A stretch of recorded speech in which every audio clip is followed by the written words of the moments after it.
everyone, welcome back to my channel. In this video I will show you how to count characters in Microsoft Word quickly and easily. So let's get started. So firstly open a document on Microsoft Word, like I will be write this. Now look at the bottom left corner of the screen.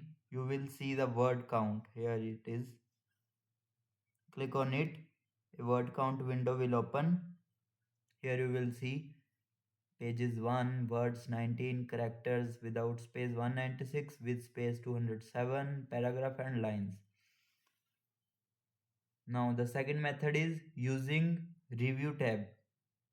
Now go to the review tab at top menu, click on it, click on word count. Here it is.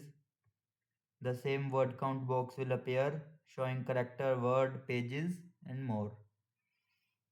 Now third method is count characters for selected text. If you want to count these text only, you can select the text. Again click on word count.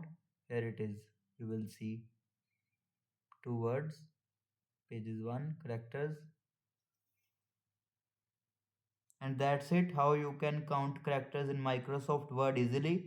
If this video helped you, give it a like, share it and subscribe for more quick tech tips. Thanks for watching.